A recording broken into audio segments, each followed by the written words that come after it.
तो याला भी एपिसोड स्टार्ट होता है और हम देखते हैं हारुतो अपने प्रोफेसर और बाकी सबके साथ में बैठकर चिल कर रहे होते हैं, जहाँ पर प्रोफेसर उन्हें बताती है कि तुमने बहुत ही अच्छा काम किया, तुम्हारी रिसर्च बहुत ही ज्यादा अच्छी थी और ये हमारी रिसर्च लैब के लिए बहुत ज्यादा अच्छा हो गया कि तुम दोनों ने यहाँ पर ज्वाइन कर लिया। फिर हारुतो कह रहा होता है कि वो सब तो ठीक है, पर मुझे ये मिस्टर पोर्कोस बार बार घूरे क्यों जा रहे हैं। फिर मिस्टर पोर्कोस यानी कि प्रोफेसर का असिस्टेंट उसे बताता है कि मुझे तुम्हें देखकर ऐसा लगता है कि तुम और मैं एक जैसे हैं। जिसके बाद में हारुतो कहता है कि तुम्हें ऐसा क्यों लगा। जिसके बाद में प्रोफेसर बताता है कि हम दोनों ही किसी न किसी बुरी सिचुएशन में फंस जाते हैं, वो भी ना चाहते हुए भी। फिर मिस्टर पोर्कोस हारुतो को बताता है कि मैं पहले प्रोफेसर का टीचर हुआ करता था, पर जब मैं उसे पढ़ाने के लिए गया तब मैं जो भी उसे पढ़ाता था तो वो जल्दी से समझ जाती थी और उसके अलावा वो 10-20 क्वेश्चन और मुझसे पूछती थी जिसके बारे में मुझे भी खुद पता नहीं होता था। देखते ही देखते वो काफी ज्यादा समझदार हो गई और वो एक प्रोफेसर बन गई। जिसके बाद में मैंने उसे एक असिस्टेंट की तरह ज्वाइन किया और तब से लेकर आज तक हम एक साथ ही हैं। प्रोफेसर ने मॉडर्न मैजिक में बहुत सारे बड़े बड़े काम किए, बहुत सारी रिसर्च उन्होंने पूरी खत्म करी है, पर मुझे आज तक ये नहीं पता चला कि उन्हें एंशिएंट मैजिक में इतना ज्यादा इंटरेस्ट क्यों है। फिर वो जोर जोर से चिल्ला रहा होता है और गुस्सा हो रहा होता है और बोल रहा होता है कि एंशिएंट मैजिक में ऐसा रखा ही क्या है, वो तो काफी सालों पहले एग्जिस्ट करता था और हमें पता भी नहीं है कि एंशिएंट मैजिक का आगे भविष्य है भी या नहीं। जैसे सुनने के बाद में हारुतो कहता है कि तुम्हें इसके बारे में टेंशन लेने की बिल्कुल भी जरूरत नहीं है, प्रोफेसर जिस तरह से सोचती है वैसे हम नहीं सोच पाते हैं। हारुतो उन्हें मोटिवेट करने की कोशिश कर रहा होता है, पर मोटिवेट होने के बजाय वो और भी ज्यादा उदास हो जाते हैं। फिर हम देखते हैं कि एरिस ने काफी ज्यादा पी ली है पार्टी के अंदर में और वो अपने आप को अब संभाल नहीं पा रही होती है। जिसके बाद में वो हारुतो से नशे की हालत में बोल रही होती है कि हारुतो तुम्हारा शुक्रिया कि तुमने मेरे साथ इस लैब को ज्वाइन किया। फिर उसके अगले सीन में हम देखते हैं कि हारुतो और उसके प्रोफेसर अकेले ही बचे होते हैं पार्टी करने के बाद में, क्योंकि बाकी सब तो अब सो चुके होते हैं। जिसके बाद में हारुतो की प्रोफेसर उसे बताती है कि तुम्हें क्या लगता है कि एरिस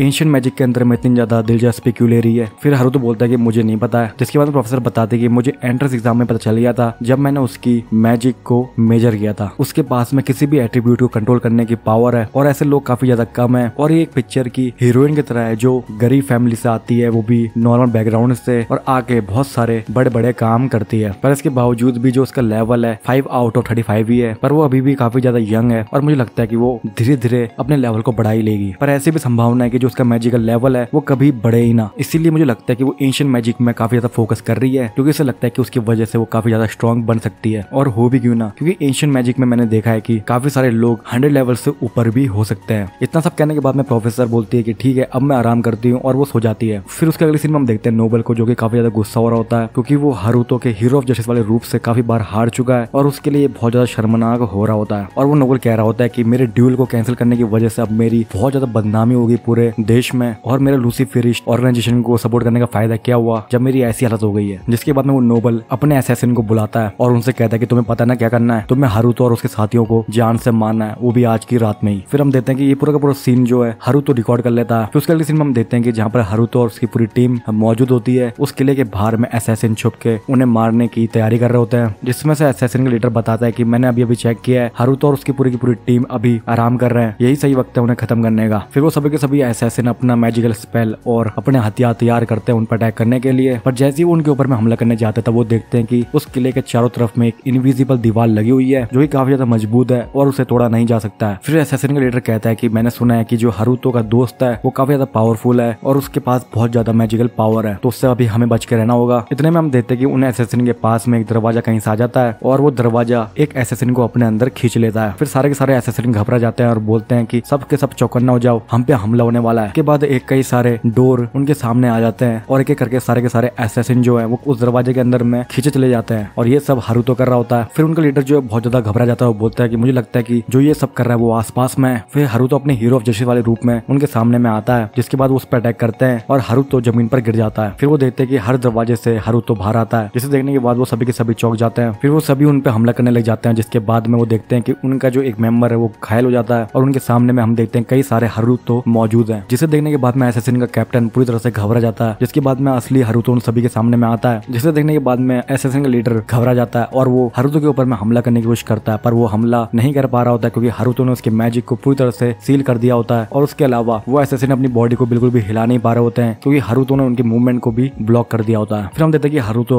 असैसिन के लीडर के ऊपर में दबाव बनाता है और बोलता है कि जल्दी बताओ कि तुम्हें यहाँ पर किसने भेजा है। फिर यहाँ से सीन चेंज हो जाता है और हम देखते हैं हारुतो को उस नोबल के घर के अंदर में, जहाँ पर हारुतो उन सभी असैसिन को बंदी बनाकर उस नोबल के घर पर ले आता है। जिसके बाद में वो नोबल उससे कहता है कि मुझे इनके बारे में कुछ भी नहीं पता है, मैं नहीं जानता ये असैसिन कौन है और इससे किसने भेजा है। जिसके बाद में हारुतो कहता है कि अच्छा। फिर हारुतो से वो रिकॉर्डिंग दिखाता है जो उसने उस नोबल की बनाई थी जब वो असैसिन से हारुतो और उसके दोस्तों को मारने की ऑर्डर दे रहा होता है। जिसे देने के बाद में नोबल कहता है कि ये कौन सा मैजिक है जो पास्ट को दिखा रहा है। जिसके बाद में हारुतो उस नोबल से कहता है कि तुमने अपने बदले के लिए इस बार बहुत ज्यादा कर दिया, तुम्हें ऐसा बिल्कुल भी नहीं करना चाहिए था, मुझे तो लगता है कि तुम्हें अभी और भी बड़ी पनिशमेंट की जरूरत है। जिसके बाद में नोबल कहता है कि क्या तुम मुझे मारने वाले हो। फिर उसके बाद में वो नोबल को गोली खाता है, जिसके बाद में वो एक बहुत ही भयानक मॉन्स्टर में बदल जाता है। फिर हारुतो जब उस मॉन्स्टर से लड़ रहा होता है उतने में हम देखते हैं कि उसकी लड़ाई के बीच में उसकी बहन चार का कॉल आ जाता है। जिसके बाद में हारुतो कहता है कि तुम्हें नहीं लगता कि ज्यादा रात हो गई है, तुम्हें अभी सो जाना चाहिए। जिसके बाद में चार कहती है कि मुझे तुम्हारी फाइट देखनी है। फिर चार हारुतो से पूछती है कि तुम किस मॉन्स्टर से लड़ रहे हो। जिसके बाद में हारुतो बताता है कि इवल ऑर्गेनाइजेशन का एक जो बंदा है वो अब मॉन्स्टर में बदल चुका है और मैं अभी उससे लड़ रहा हूँ। जिसके बाद में उसकी बहन कहती है कि तुम उसे बचा नहीं सकते हो। जिसके बाद में हारुतो कहता है कि क्या ऐसा भी हो सकता है क्या। फिर हारुतो वैसा ही करता है जैसा उसकी बहन ने कहा होता है और वो उस नोबल से लड़ता है उसके मॉन्स्टर वाले फॉर्म में। वो मॉन्स्टर काफी ज्यादा ताकतवर होता है और वो एक पंच में हारुतो को दीवार पर फेंक देता है। जिसके बाद में हारुतो अपने बैरियर मैजिक का इस्तेमाल करके उस पर हमला करता है पर उसे कुछ भी नहीं होता है और वो मॉन्स्टर उसे अपने दोनों हाथ के बीच में मसलने की कोशिश करता है। जिसके बाद में हारुतो बोलता है कि अब बस हुआ और उसके बाद में वो उसके पूरे के पूरे हाथ को अपने बैरियर मैजिक से कवर कर देता है और उसके हाथ से वो उसकी पूरी बॉडी को अपने बैरियर मैजिक से कवर कर देता है और अपने आप को छुड़ा लेता है। फिर जब वो अपने बैरियर मैजिक से उसके हाथ को तोड़ता है तब हम देखते हैं कि उस मॉन्स्टर के दोनों हाथ वापस आ जाते हैं। जिसके बाद में हारुतो को बिल्कुल भी समझ में नहीं आ रहा होता कि इससे कैसे लड़े। जिसके बाद में हम देखते हैं कि उसकी बहन चारों से बताती है कि मुझे लगता है कि इस बीस्ट में कुछ ना कुछ तो प्रॉब्लम है। जिसके बाद में चारों से बताती है कि मैंने देखा है कि इस मॉन्स्टर का जो शरीर है वो काफी ज्यादा बड़ा हो चुका है पर जो उसके अंदर में एक इंसान है, स्किन का कलर है वो भी अब काला हो चुका है। अगर हमें उस इंसान को इस मॉन्स्टर से निकालना है तो हमें उसके शरीर के आसपास के सभी चीजों को काट देना होगा। जिसके बाद में हारुतो कहता है कि तुम्हारा आइडिया बिल्कुल सही लगता तो है, चलो आजमा के देखते हैं। और हारुतो ऐसा ही करता है। वो अपना लास्ट मूव इस्तेमाल करता है जहाँ पर वो अपने मैजिक से आसमान में कई सारी तलवार लेकर आ जाता है। जिसे देखने के बाद में उसकी बहन चार बहुत ज्यादा खुश हो जाती है और उसके बाद में हारुतो उन सभी तलवारों को उस मॉन्स्टर के ऊपर में फेंक देता है और वो मॉन्स्टर के बहुत सारे पार्ट को काट देता है। जिसके बाद में हम देखते हैं कि वो नोबल वापस अपने सही रूप में आ जाता है। फिर हारुतो कहता है कि चार तुम्हारा बहुत बहुत शुक्रिया, तुम्हारी वजह से ही मैं इसे बचा पाया। फिर जैसी लड़ाई खत्म हो जाती है उसके बाद में चार पे चली जाती है। फिर हारुतो सोचता है कि अब मैं इसके साथ में क्या करूं। फिर जैसे वो उस नोबल से बात करने की कोशिश करता है तब वो नोबल कुछ भी जवाब नहीं दे रहा होता है और वो एक आदि मानव की तरह बिहेव कर रहा होता है और वहां से चला जाता है। फिर उसके अगले सीन में हम देखते हैं कि जहाँ पर हारुतो का क्लोन अपनी टीम के साथ में सो रहा होता है। फिर उसका क्लोन उस खिड़की से बाहर आता है और वो रियल हारुतो से बोलता है कि तुम्हें नहीं लगता कि आजकल जो हमारे साथ में हो रहा है वो काफी ज्यादा मजेदार हो रहा है। इसके बाद में हारुतो कहता है कि तुम मुझसे क्यों पूछ रहे हो, तुम्हें नहीं पता कि हम दोनों एक ही हैं और जैसा तुम सोच रहे हो वैसा मैं भी सोच रहा हूँ। फिर हम देखते हैं कि रियल हारुतो क्लोन से कहता है कि तुम्हें आज यहीं पर रहना होगा और अभी के लिए मैं यहाँ से चलता हूँ। फिर उसके अगले सीन में हम देखते हैं कि फ्ले शहर के लोगों से पूछ रही होती है कि क्या तुमने यहाँ पर कुछ ऐसा अजीब सा होता हुआ देखा है। पर फिर हम देखते हैं कि फ्ले और लीजा को उनसे कुछ ज्यादा पता नहीं चल रहा होता है। फिर यहाँ से सीन चेंज होता है और हम देखते हैं कि चार फिर से एक राउंड टेबल कॉन्फ्रेंस रख रही होती है जहाँ पर वो Lisa,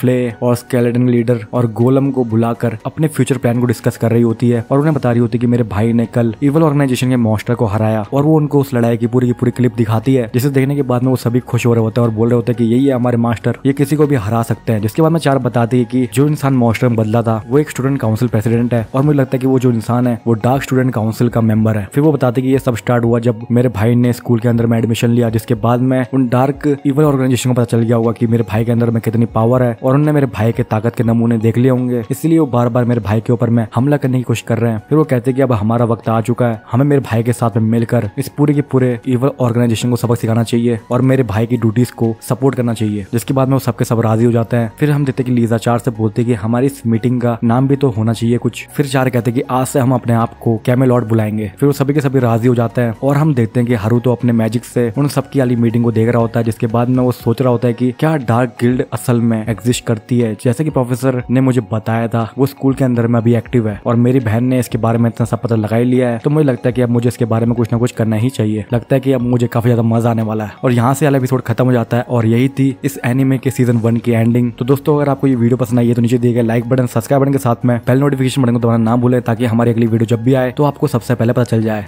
I wanna do. I got a different path from everyone and that includes you. Who are you to tell me how to live life? In these times it feels like nobody's right, yeah. So I'ma figure out what else we succeed and then invest all of my time into that and proceed. I need whatever the hell could make me happy, and I don't think you have a clue what could that